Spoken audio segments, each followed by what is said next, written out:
all here, I just wanted to take a quick moment and share with you something that I hold very special to me, and I haven't shared with a lot of people. But ultimately, when I was a younger guy, I used to go by the name Kelly, which is my middle name. And when you have the name Kelly and you're a young boy growing up in elementary school, that's a tough thing to handle. You get picked on, you get bullied, you start to kind of beat on yourself. You're like, geez, is there something wrong with me? Then I had red hair. Now, having a red hair as a young boy named Kelly is also a double strike. Not good. So ultimately, I really struggled with a lot of bullying and that sort of thing. And as I grew up, I began to really not hate myself, but hate the response that other people had to me. And for that, I began to really resent my physical appearance and who I was in the world. And I thought there was something terribly wrong with us. And I think most of us have this, whether we're redheads named Kelly or we're a blonde woman named Susie Q. But ultimately, the thing of this is that a lot of us go home and we turn on the television, we drink alcohol, we start to eat a pint of ice cream, and the truth of the matter is what we're trying to do is we're trying to numb out our emotions. We're trying to numb out the sensation of just being alone with ourselves.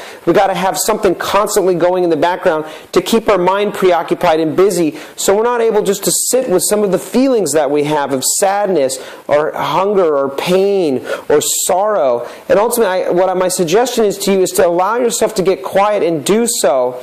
But one of the things I realized about myself is that I really hated myself for some time. It was a point where I used to actually punch myself as a young child. I would hit myself. I just internally had a lot of rage for myself. I thought I was doing something terribly wrong. I was getting it all wrong, and there wasn't anything I could do to get it right.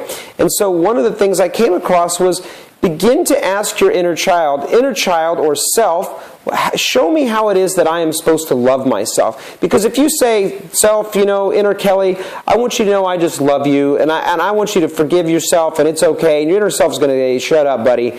You've told me this stuff before, you've cried wolf 1,000 times before, you're never going to do this again, I'm going to stop eating ice cream because I need to love myself. It says, yeah, whatever. But ultimately, you eat that ice cream, and you're like, oh, I shouldn't be eating this ice cream, and then you overeat, and it's almost like a physical punishment of your body, or smoke, or drink to the point where you're sick, right? And then the next week or two, you end up hating yourself for the next however long because you did do those things. So the point of this is begin to ask self, inner child, how is it that I can begin to show you that I love you?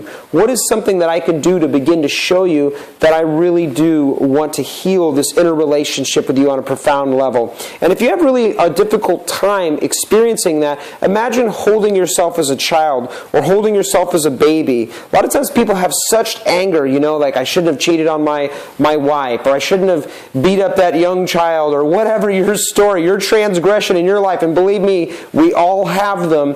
If you have a belief that you want to heal this thing, begin to hold yourself as a child with an awareness of love and compassion for yourself, just as you would a brand new baby child or boy or girl over there sitting across the room. Begin to hold them and love them. So allow yourself, first of all, to say, how can I begin to love you and show you that I love you and that I want forgiveness between us? Okay, this is an important step in healing these aspects of deeper awareness within yourself. So that's step one. Step two is really begin to actually allow yourself to feel love. Just feel what it feels like to love yourself. And if you can't feel that feeling of inner love, imagine feeling that love for a picture, or maybe you have it yourself as a child or as a baby, but imagine feeling it for that baby. That's a really important step, and as you begin to do that, you're going to allow to have more compassion, because honestly, let's get to the point of it. While this sounds like a silly topic or subject, ultimately at the end of the day, we know that we are our own worst critics. We see the fat on our butt that nobody else sees. We see the thinning of our hair that nobody else cares about. We need to begin to love ourselves. And when we love ourselves more, we begin to love the world more. Because you can't really love another person more than you love yourself. It just doesn't work that way. So begin with a simple step. The 1, 2, begin to love yourself more and feel love for yourself, and things will begin to shift. And hopefully this information will help you take your power back.